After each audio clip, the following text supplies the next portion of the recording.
others too. Anyway, thank you so much for inviting me. I am Janice Arnold-Jones. I'm running for the U.S. House of Representatives in New Mexico's 1st Congressional District, and I want your vote! I am just tickled to death to see so many friends in the audience, but I see a few of you, and you may not know anything about me, so let me tell you just a little bit about myself. In 1963, my dad was still testing me 57 volts. My mom gathered up my brother, my sister, and me, carved out a new life for us in New Mexico. We call it home. I graduated from the old Albuquerque High School at Broadway and Central. Are there any Bulldogs in here? I outnumbered. Oh, well. That's okay. And I graduated from the University of New Mexico. In a moment, you will probably see the love of my life, John Jones, who's a retired Navy commander, and he'll probably be over there somewhere. I am mom to two terrific young adults, Robert, who is a Java software developer in New Orleans, and Mary, a law student at Temple University. All right, good place to go to school. And you know what? Well, I won't tell you about all the liberal league folks that she's dealing with in Philadelphia. That's another story. I served 4 terms in the New Mexico House of Representatives, where I served on the Tax and Revenue Committee, among other committees. I spent 8 years in Santa Fe, working on legislation including taxes, election law, public policy, and protecting your money. I'm running for Congress because, ladies and gentlemen, our nation is facing profound problems, and they're not getting better. We have got to change course. Our national debt is out of control. Our vital entitlement programs are running out of money, and our economy is floundering under heartbreaking levels of unemployment, much of it long-term. We're losing influence in the world. The world's worst terrorist nation, Iran, is on the verge of acquiring nuclear weapons, while our own superb military is threatened with disastrous cuts. We must do better. We need to send savvy, experienced leaders to Washington, D.C., and with your help, I will be one of those leaders. As a small business owner and an experienced legislator, I am well prepared to do this job. You know, look, we can pass the federal budget. Passing a budget means paychecks in this district almost immediately. Just ask me that. We can create a business climate that is attractive, sensible, and fairly enforced. We can make taxes simple, fair, and easy to administer, and we can become energy independent, energy secure, using American resources, and we can do it in the next 2 years. Let's get it done.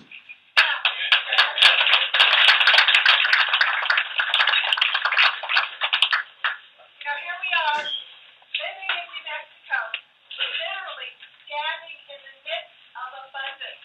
The irony is we are not using our assets. We have construction, mining, agriculture, timber, oil and gas, wind and sun. We have great minds. We have technology. We have everything we need to create wealth and prosperity for this state and this nation. And we can do it right here, right now. I'm asking you, send me to Washington. We can get this job done. My name is Janice Arnold-Jones. Stand with me. Stand with me for life, liberty, and the pursuit of happiness. Stand with me for America. Send me to Washington.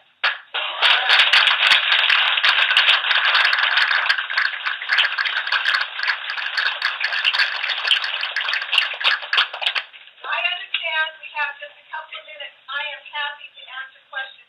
And I just want to tell you about being a legislator. One of the things I learned is the answers come from you, so I want to hear it. So, got any questions? Yes? Yes, sir. What's your stand on gun control, Dan?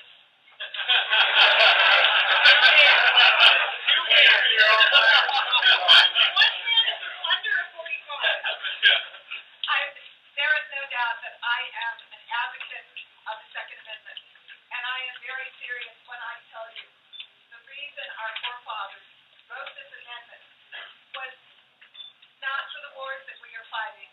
It is to protect us from our own government. Don't ever lose sight of that. Yes, sir. What do we have to do to shut off foreign aid countries that send billions of dollars to, and we've got hungry people here in the United States? How many people would it take to get that? The question is, what can we do about shutting off foreign aid? And so, I'm a budget person, so here's the deal. The foreign aid that we actually use is way less than 1% of our entire budget. And so, but I have a standard. I do. So, should we send money to people who hate us? No. Should we send it to people that are our friends, who are in need? And let me just give you an example.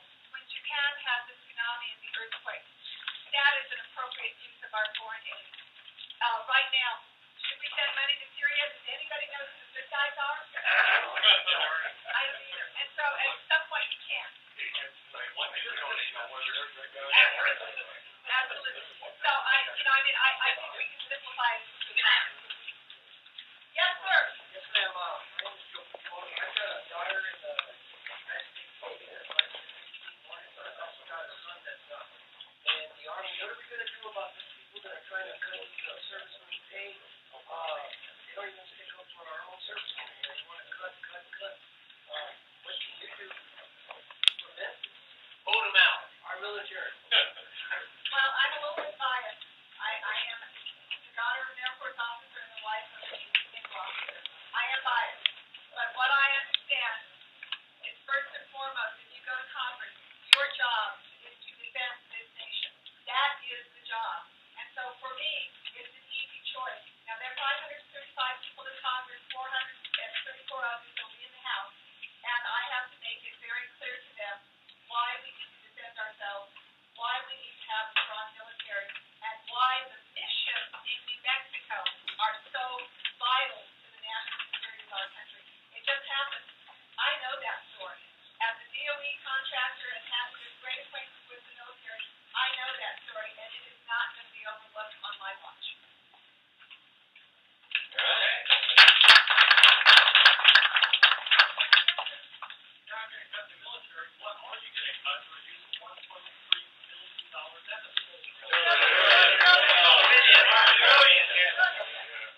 right. And so that is a much longer question. Let me give you the high-level summary. First off, you have to take all the low-hanging fruit. I don't know that that is been done, but when I mean low-hanging fruit, when you look at a budget, the first thing I will do when I get to Congress is figure out how many positions are funded that are not staffed. If those positions are not filled with real people, the money goes back to the fund. Plain and simple. And you'll be surprised at how much there is that looks just like that. From there, I have my eye on removing a number of different departments because, and let me give you my best example, Department of Education. And I don't want you to think that education is not important to me. It is vital to this state. But I promise you, we can spend it just as badly here as they can. So, we can at least save the administrative costs. I would like to tell you that we can pull down a $1.2 trillion deficit in the first year. And it's probably not possible without literally destroying our economy. The one thing I will not allow to happen is our military people to simply be severed from the service and let them be dumped on the economy with no jobs. That is not the answer. So I'm going to look for every other way to cut the budget. And it is going to be a lot of cuts. You're going to be really mad at me. I promise I will bore everybody's ox in one way or another. But that's the job. And if I might have time, the sequestration stuff, I call that chicken cocktail legislating. When you think that everything in a budget has equal value, you just don't know how to budget. They don't have equal value. I love Big Bird as much as everybody else. I do. But you know what? Right now, we are in desperate straits, and there is an order of priority for me. First, we defend our country. I hope that helps their fortune. But, any other questions? Yes, sir. Yes, ma'am. Israel and Iran are running.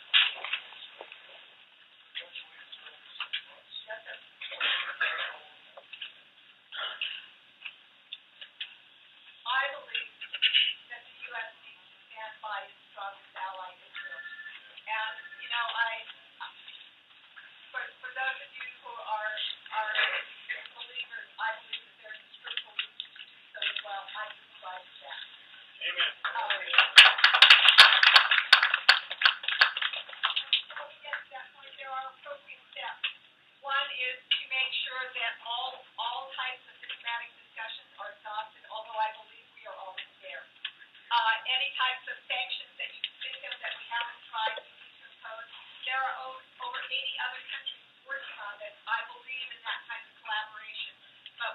will have to step up and defend itself. We need to have their back. Yes, sir. Yeah, immigration, and I think it's illegal immigration. You know what? I believe in immigration. I do. And I believe in an immigration policy that works for everybody. But what we have is an immigration policy that does not work for Americans and it doesn't work for immigrants. And it is time to have that discussion, including you cannot fix immigration by executive orders, which is where the DREAM Act comes in. So, do I think that there are things that we can do almost immediately? Yeah. And some of the things we need to do is raise the cap. We need the intellectual capital. But I'm going to guess that you're asking about illegal immigration. Okay, so ladies and gentlemen, we cannot stay in this stalemate, and I'm going to offer an idea. I'm in the business of ideas, so let's talk about it. Here's an idea, the legal immigrants, no problem, except the only agency that is more complicated than the IRS happens to be immigration. I think we should fix that. So, with that being said, and after we secure our borders, what is left is about 12 million people who are here illegally. What do we do? Now, we can say that we're going to ship everybody out of country. We don't have enough money. We do not have enough money. I don't believe in giving head-for-life privileges. So now you're at a stalemate. So let me offer you an idea. Don't know if it will work, but here it is. I believe that we should look at this a little bit differently. So, if for all the people who are here illegally, we take 18 months. We say, in 18 months, to raise your hand. In raising your hand, you are also saying, I want to be a U.S. citizen. What I want to be. And you do all the things that are necessary to become a U.S. citizen. But I don't believe in giving a break to people who break the law. So my solution is that we ask you to be a U.S. citizen, but the consequence for having broken the law is to withhold the right to vote for, say, 5 years, say 7 years. And one of the things we can do with our kids, and I really do not like to do that.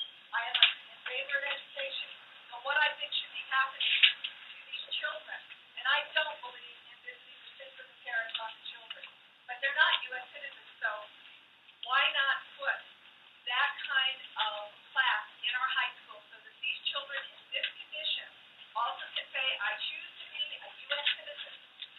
They take their citizenship class, and when they graduate from high school, they become a citizen as well as graduates. As another way to do this. And I hope you'll think about this because being dead stuck does not help this country. And so is it perfect? No, y'all give me ideas. Anybody think I'm crazy? It's okay to raise your hand. It's okay. But I know that what we have to do is work together and solve this problem. But for me, the key is you have to want to be a U.S. citizen. And I think wanting the American dream is a pretty doggone important thing. I hope that helps. Yes, sir. I was just looking for 3 quick position statements from you. One, when you're talking about balancing the budget, is military retired pay on the table? 2, most favored nation status for China? And 3, term limits for congressional leadership. What are your positions on this? Okay.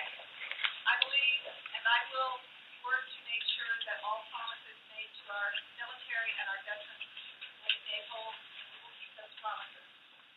Most favored nation, that's a whole set of policies that I have never agreed with, and China is not my most favorite nation. Sorry. And the third one is term limits, a little longer answer. So when I was first elected, I said, yes, term limits. And then I got to Canada and I'm going, oh my Lord, all of these professional staff are running me around by the nose, and I don't know if they are lying. It took me a little bit of time to figure that one out. So I have now come full circle because I do think you need fresh blood. I also think you need experience. So I am kind of at the point of saying, yes, let's pursue the change in the Constitution. I think 12 years in the House, 18 years in the Senate makes a lot of sense, with a caveat that the professional staff is limited to 15 years and then they have to move on. Still got to know something. Yes, sir.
enough for constituents to quote Jerry Ford at you? Oh, but not recently, but go ahead. Any government big enough to give you what you want and big enough to take everything you have. I want to know, going forward and sort of dovetailing into term limits, what are you going to do to make sure that the successors to your office just don't have the influence base? The federal government just doesn't do that much. Who cares when the interns come and go? Because there's really not that much money on the table. You want to get stuff done, go to the states.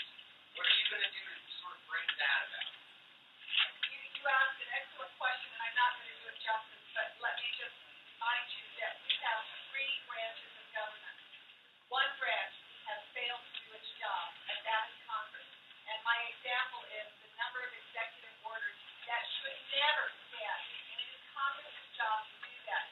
When Congress can start standing up for itself, we will start pulling back with no choice as to what we're doing. But there are so many things in the Constitution that we should be doing that we're not doing, and things that we're doing that we never mention.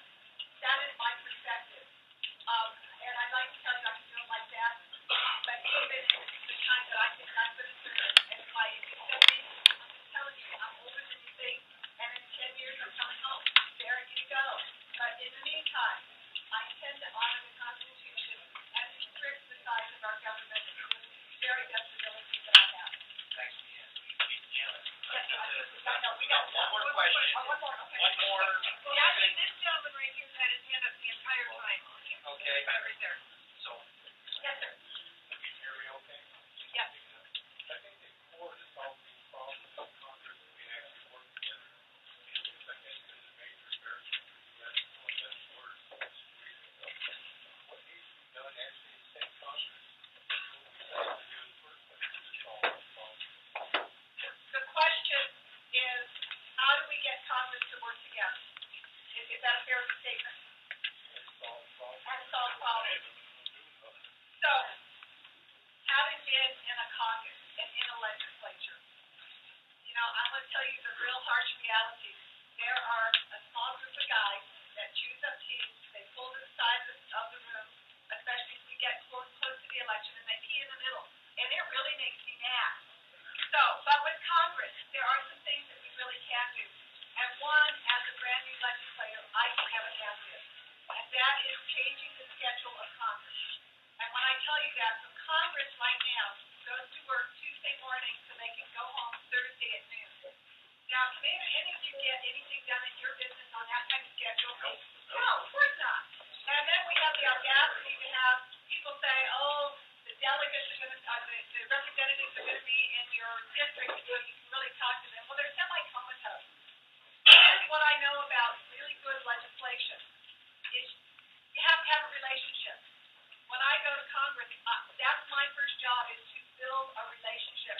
Because why on earth would you give me your vote in Congress if you thought for 1 second that I didn't understand your needs, your issues, and more importantly, that you didn't trust what I said? The only way to do that is to work hard at it and to make sure you build a relationship. So one of the first things I will do as a brand new legislator, as a brand new member of Congress, because you don't get the big stuff.